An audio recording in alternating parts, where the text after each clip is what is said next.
Stop using cost per acquisition when you are launching or scaling your advertising campaigns online. This is one of the biggest mistakes that I see both agencies, media buyers, and business owners make whenever they are starting to run ads or they find something that's working and they're trying to start scale it. What I'm going to show you is a different metric that we use inside of our company and we help our clients use after generating tens of millions of dollars online in the past few years that allows us to identify in literally just 1 or 2 days exactly which ad sets and ads are profitable, which ones to cut, and which ones to scale. All right, so first let's cover cost per acquisition. This is typically what most people measure the success of their campaigns on. And what cost per acquisition is ad spend divided by number of sales. So as you can see on the bottom here, if I spent $10,000 in ads and I had 10 sales, then my cost per acquisition is $1,000.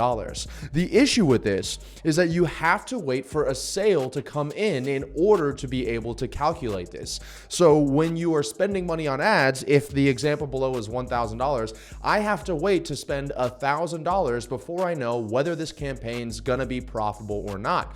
And that's typically because most of our clients run call funnels or they have a longer sales cycle where it's 7, 14, 21, 30, even 60 days from when the call is booked until they actually make a closed deal. And that entire time, you are either spending money on ads, hoping that there's a deal that comes through, or you're pausing ads and waiting for a deal to come through so you know for sure that this campaign is profitable.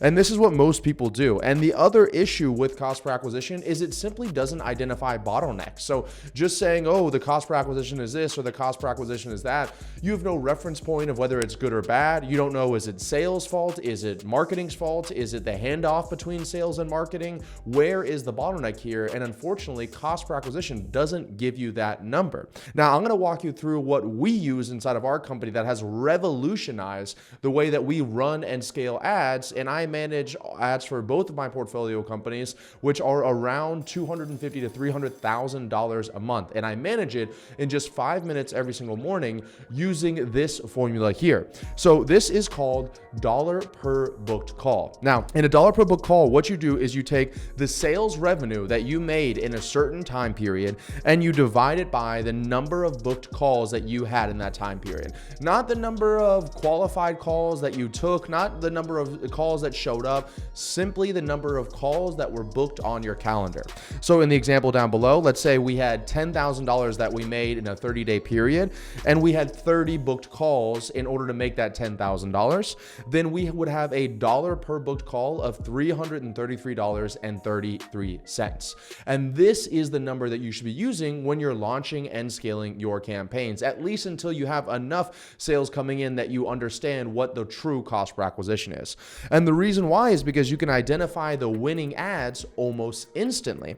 For example, if I know that our dollar per booked call is $333, meaning every single time someone books a call on our sales team's calendar, regardless of what happens, that person shows up, if they're curated because they're not a good fit, if they close, whatever happens, as soon as someone books a time on our calendar, I know our company just made $333 for the example down below.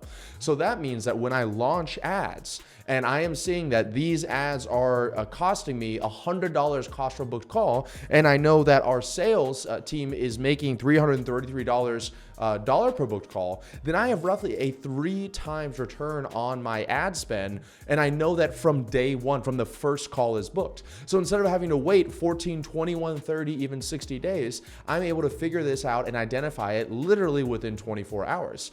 And this obviously is not going to be 100%. For example, if you've only relied on, organic calls, organic sales, like people that come in from your social media channels, and now you're starting to run paid ads, then you might have a different dollar per booked call. But if you can keep that source consistent, so if you know what your dollar per booked call is for calls from ads, then it is a very safe number or metric to use. And the other real reason why we love dollar per booked call for ourselves and for our clients is because it allows you to identify the bottlenecks in either sales or more marketing, right? So going back to cost per acquisition, we don't know, is the cost per acquisition high because the sales is not performing or because the marketing's doing such a good job? It's kind of a real hard way to tell. But if we're able to look at the dollar per booked call, and we know in this example, $333 is our dollar per booked call, well, we know that if the cost per call is $50 or $80, that our marketing team is doing an amazing job. If we get our sales team to bring up the dollar per booked call to $500 or $600, well, now we know that the sales team's doing an amazing job. And obviously what we want as an entrepreneur is both to happen at the same time. You want the sales team to be working very hard to make the most out of that every single call that's booked on their calendar, so they can increase that dollar per booked call, which will then give the marketing team the runway and the profit margin in order to start scaling ads even higher. And there's a bunch of different ways you can increase dollar per booked call. You know, I have a few other videos that go more in depth on some of this stuff in here, but ideally, obviously, raising your prices is number one.